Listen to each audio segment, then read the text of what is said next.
Hey guys, welcome to the channel. Today I'm pretty excited to show you guys this 2023 Honda Civic Si. This one is in Sonic Gray Pearl. If you guys don't know, I actually ordered a Si in this color for myself way back in 2022 when these just came out. I ended up getting a GTI, a 2022 Volkswagen GTI instead. But in this video, I want to go over a review on this one and then also compare it to a GTI because I know a lot of people cross-shop these two cars. As you know, the Si is manual only. The GTI, you can get automatic, which is a really good automatic. It's a DCT. But let's go and check out this Si here. So these are 18-inch wheels. Got the black wheels. These are the standard ones that come on SIs. You do get LED headlights in the front, LED turn signals, LED daytime running lights, but US spec SIs do not get fog lights. Only the Canada spec ones do, so that kind of sucks. But you do get a SI little badge in the grille. Looks really nice. Sonic Gray Pearl, which is very similar to the color I have on my RS3. Got the black mirror caps. Got the sunroof. SIs come standard with a sunroof. You can't get one without a sunroof, unfortunately. You get this nice black spoiler right here. This one is a used vehicle that is available, so if you guys are interested, definitely let me know in the comments. So if you're in the Las Vegas area or you're okay with traveling, you can come pick up this Si from me. I'd be more than happy to sell it to you. We got dual exhaust tips. Rear end looks really nice on this car. It is a certified pre-owned vehicle, has like 11,000 miles. Let's go and check out the trunk space while we're back here. So Civics have really good trunks. So this is a huge trunk. Goes way in the corner, super wide, has a nice big opening, and you can even fold down the seats too if you wanted to. So very impressive with trunk space. Let's go ahead and check out the inside here. It does have smart key on the door, so you just walk up and open it, or you hold your hand there to lock it. Looking at the door panel here, we do have this is actually hard touch material. On the GTI, it is soft touch on the top. You get this cloth right here, the nice red cloth, the little accent stitching and stuff. Auto for the front two windows, not for the rear windows. You got all your window controls, all that good stuff there. Seat controls, no power adjustments at all. No, like the GTI S, which is the one that competes closely to this one as far as like pricing, does have a power backrest, but it's still manual for the bottom, so not terribly different there. You have the nice leather wrap steering wheel with the red stitching on it. You do have the upgraded aluminum pedals, but no aluminum dead pedal like the GTI has. So you just get a little black one. Let's go ahead and hop in and check this out. All right, so this is obviously a manual transmission, so you need to put your foot on the clutch, make sure it's in neutral, and then push the button to start. And we're actually rolling, so we got to make sure our parking brake is on. There. Here are our gauges.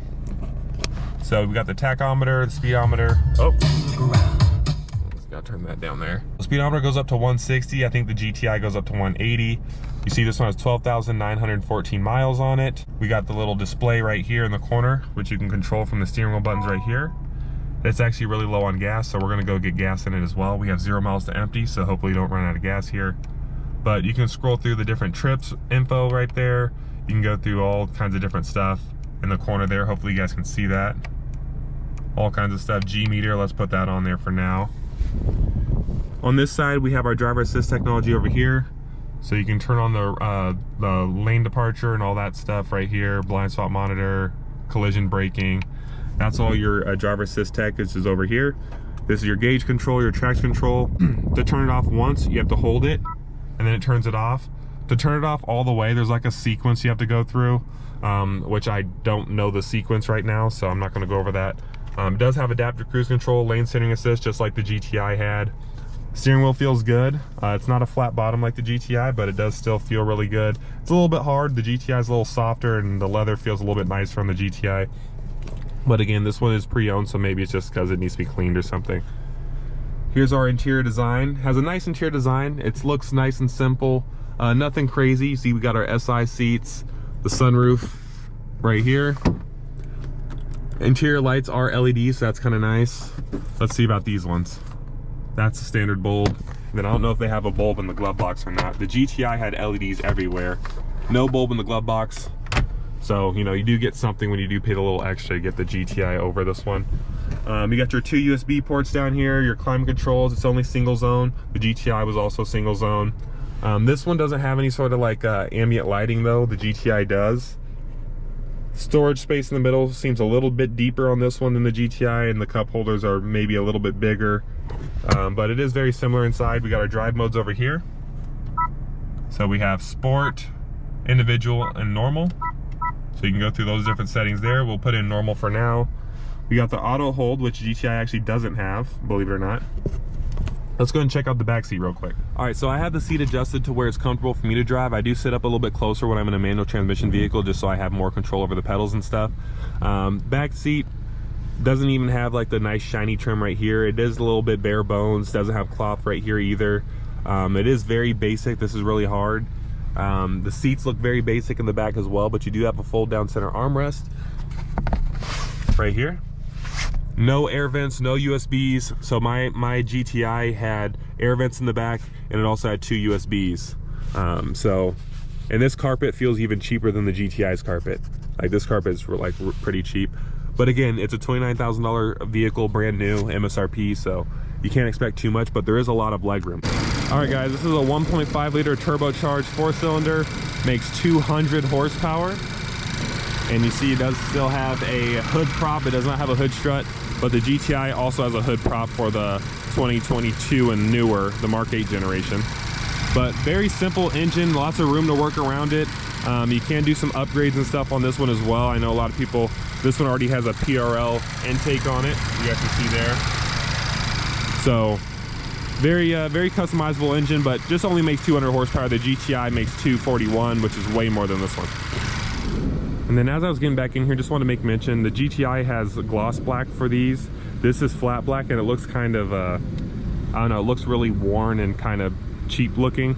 GTI definitely does look a little bit nicer on that front. But with a GTI S, you can't get a sunroof, so if sunroof's super important to you, you have to get like a $38,000 GTI, or you just go without it. And I don't like sunroof, so I was okay with not having it on mine. All right, guys, since this car is manual, it'll be a little bit harder to hold the GoPro and drive the car, but we're gonna do it anyway. All right. So Hondas are very good with the clutch action. They're very easy to drive, so if you're like a first-time manual driver or something, driving a Honda will be no problem at all. Steering is pretty stiff. This is just in the normal mode, but Honda does a pretty good job with their steering. Shifter feels pretty decent as well.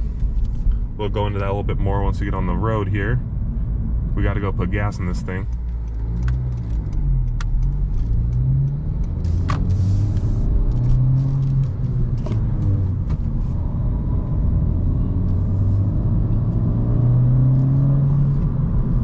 Feels decent so far. Has a lot of rev hang though. Like a lot of rev hang. The revs don't drop very fast, but it's something that you can kind of get used to. You just kind of have to shift a little bit, I don't know, you have to shift a little bit slower, I guess. And this one does have auto rev match, which is really nice. Although Hondas are pretty easy to rev match yourself, the auto rev match is a nice feature to have for sure.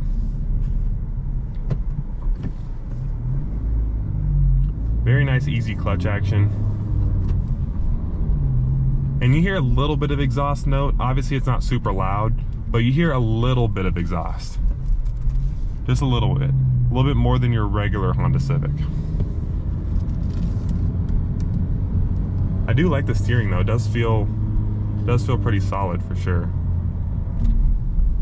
Suspension's definitely on the stiffer side, but it's definitely not like overbearingly stiff. Going over these little bumps here.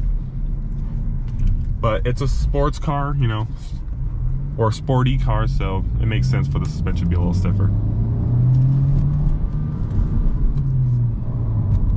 Gotta love driving with one hand.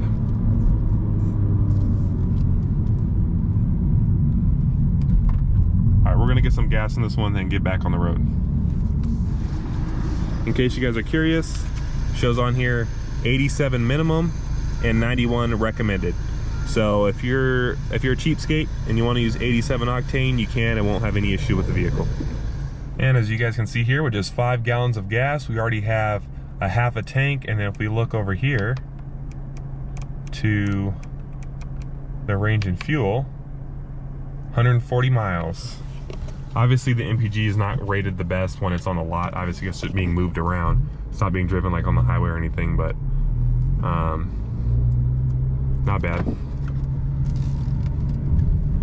I'm impressed with how stiff the steering is. I mean, I kind of like when they have the option to make it like really soft or really stiff. This one feels kind of like it's always stiff, because I'm in the normal mode right now. I'm not in like the sport mode yet.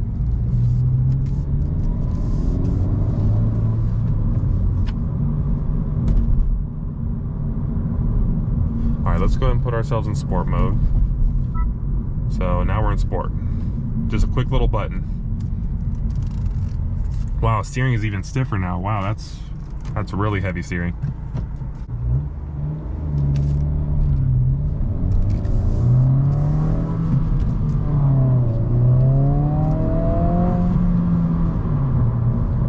Lots of rev hang.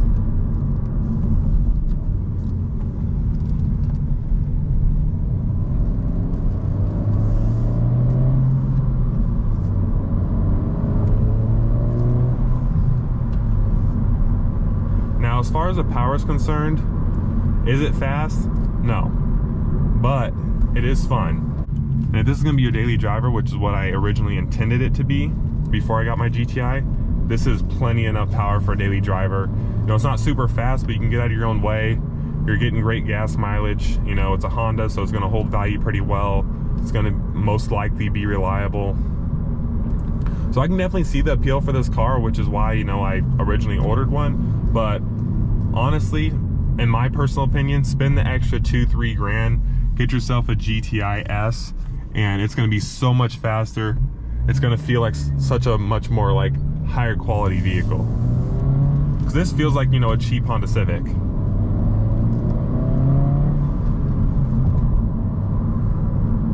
It's fun though. Brakes feel good. They have good pedal feel. You know, you don't have to like really dig into the brakes to slow down, so that's nice. But yeah, it's a pretty fun car. Let me know what you guys think of the Civic Si. Like I said, in my opinion, I recommend spending the extra 2-3 grand to get yourself a GTI over an Si. But, you know, if you like the way the looks of the sedan, you know, some people don't like the hatchbacks. So if you like the look of the sedan better, you want the Honda reliability and stuff like that, I can definitely, you know, see the appeal in this car. But, you know, the power difference between this and the GTI is like massive. Like, it's huge power difference. And the GTI still gets really good gas mileage. Like, in the real world, like, you can get upper 30s in the GTI as well in the real world, as long as you drive it conservatively. And then you'll have so much more power. You have the option of having a nice DSG transmission instead of only having to deal with the manual. Now, if you're comparing manual versus manual, the difference isn't as huge, but it's still a really, really big difference. And the manual and the GTI, I've heard they're not great. I've never driven a manual GTI, so I don't know. But yeah, definitely let me know what you guys think. If you guys are interested in this specific one, I'll leave my contact information in the description. Thanks for watching. Please like and subscribe, and I will see you in the next one.